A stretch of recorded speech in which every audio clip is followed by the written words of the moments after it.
Hello, gang. Today I'm going to be reading to you my original story, The Beautiful Monsters Within. The proposition seemed enticing to such a wealthy businessman like Gerald Boone. Loan a few $1 million and a chance to reach a promised immortality.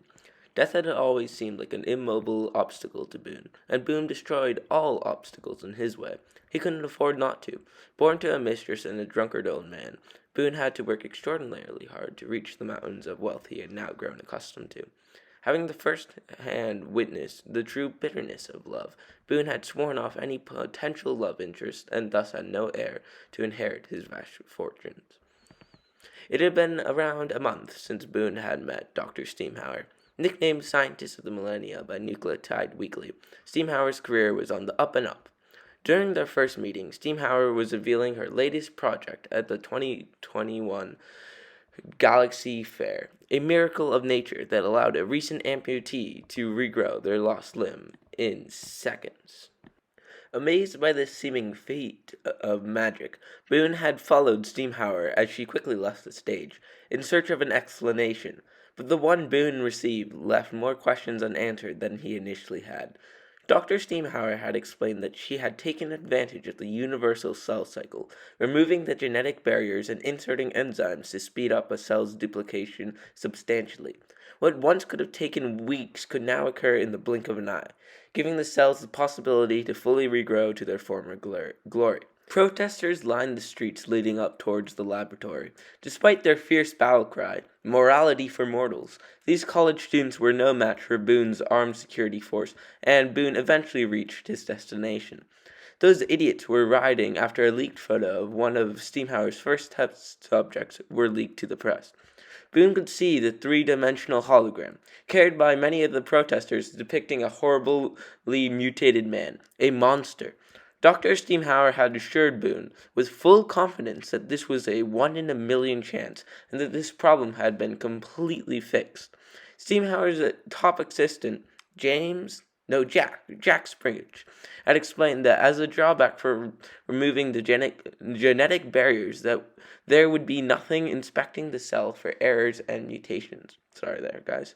One mutation early on could lead to the regrown limb or brain cell to resemble nothing ever seen before, even in the furthest known regions of space. "I'm so glad you can make it," exclaimed an over-ecstatic Springage. "I know the doctor is very excited to unveil her final product to you," continued the underpaid assistant. As a desperate attempt to shut up the conversationalist, Boone asked, "Where exactly is the doctor?" She said over the phone that she was going to meet with me personally, to which Jack replied, "Oh, don't worry about that, Mr. Boone. She's just getting things ready.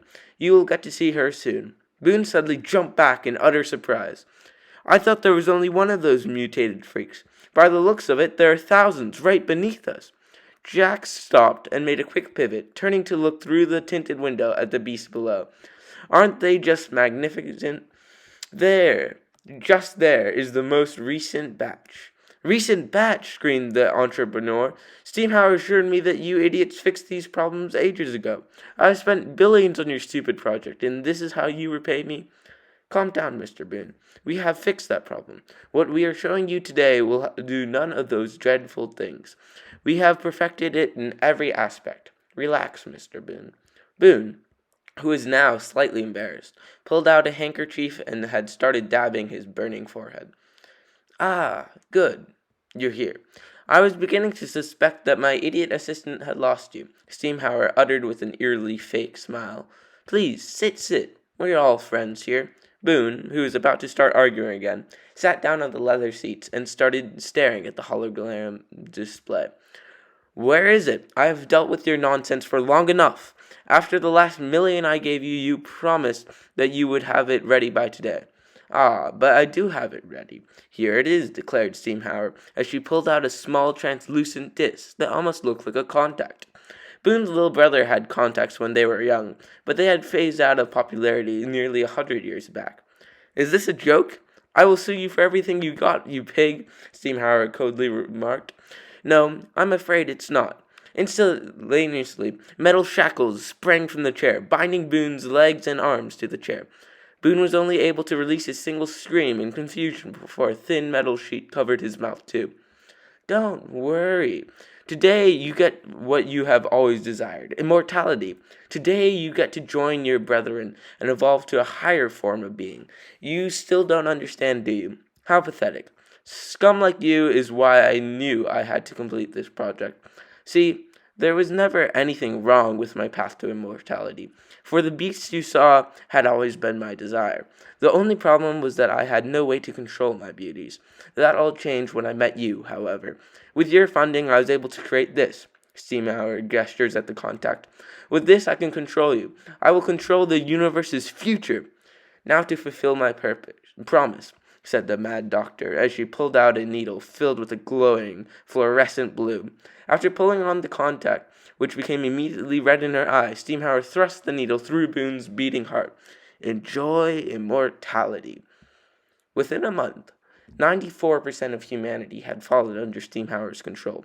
Another month, and every planet within the Guan region of the galaxy had been infected.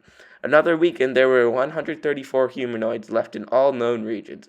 Now there are just 10 of us left. By tomorrow, there will be none. Jack Springage, over and out.